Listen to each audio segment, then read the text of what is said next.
afternoon, and welcome to the Hansel Gallery at the Philosophical Research Society. We are here today to view an exhibition of Burton Kopelow's artwork titled Myth in the Making on the occasion of what would have been his 100th birthday. My name is Nancy Blumstein, curator of this exhibit, and I encourage you to view the video of the panel discussion with John Bucher, executive director of the Joseph Campbell Foundation, David Orr, visual artist, and myself for additional insight on his work and his mythology. As his primary and deepest form of communication, Burton Kopelow's paintings convey his story and his mythology to the world and reveal an artist deeply tuned to universal spiritual archetypes, Theosophy, Jung, Campbell, Tibetan thangka paintings, and Zen, among others. Kopelow, a prolific artist with an immense catalog, explored radically different styles over his lifetime.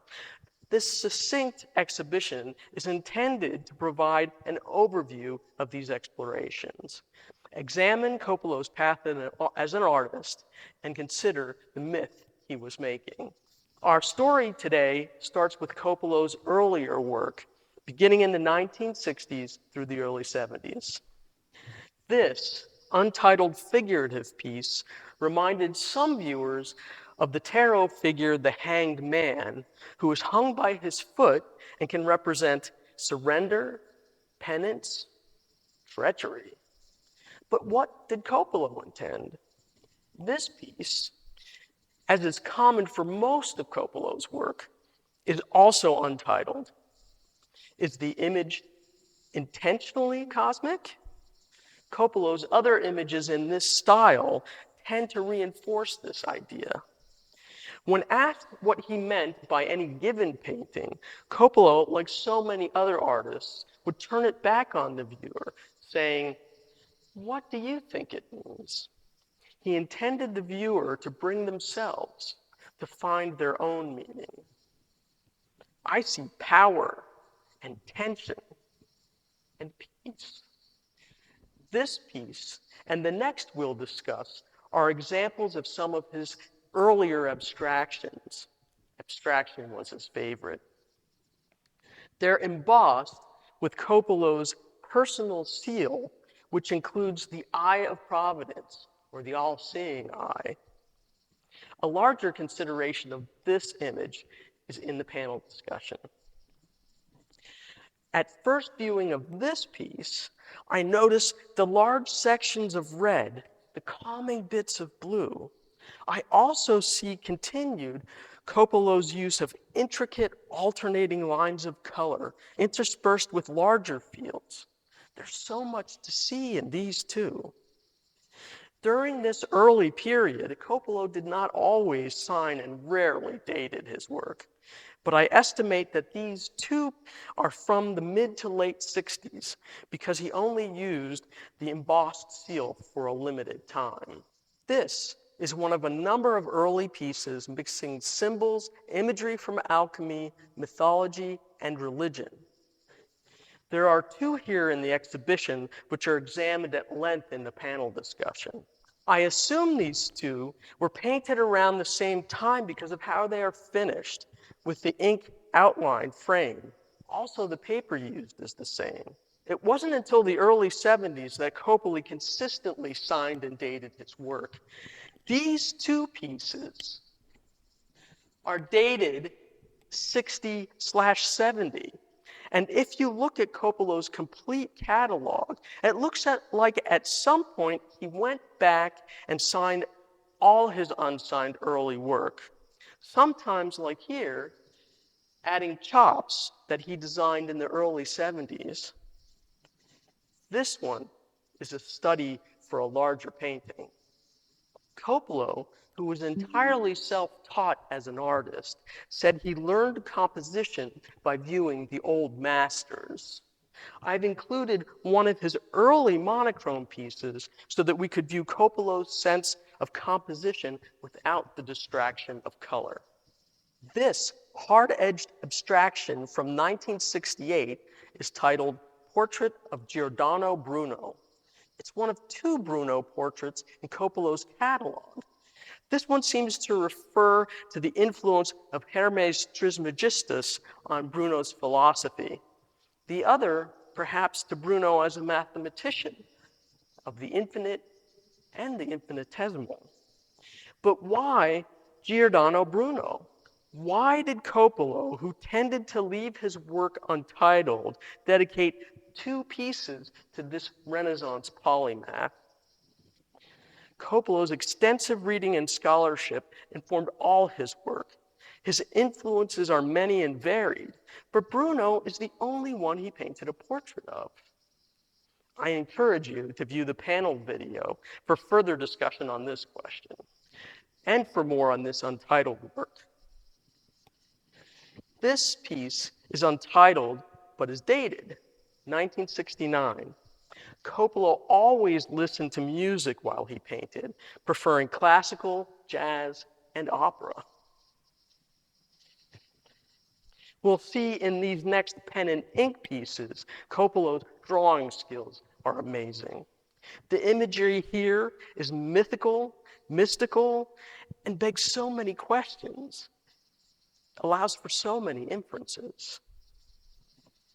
Kopelow invented imaginary creatures throughout his career, painting them singly or including them with other imagery. They ranged from disturbing to just plain fun. Some relate directly to world mythology. The Minotaur in particular is a creature that appears again and again. This drawing reminds me of an image by William Blake titled Angel of the Revelation, whose figure has a similar gesture. Blake was another artist and philosopher who Kopelow followed closely.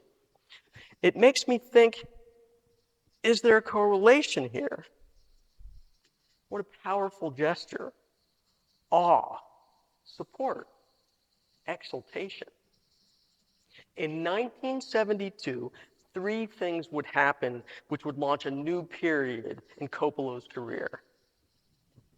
He wrote to Manly Hall of the Philosophical Research Society, where he had studied years before, because he was, and I quote, designing a book utilizing mandalas and thangkas as an exploratory means towards enlightenment for the Western mind. And he wanted permission to reproduce PRS's substantial collection. However, Hall had plans for his own book, so Kopelow's request was politely declined. Kopelow made this small painting titled Man, Woman, Child. And then a friend brought an opaque projector to Kopelow's home and showed him what this tiny piece would look like wall-sized. And that changed everything.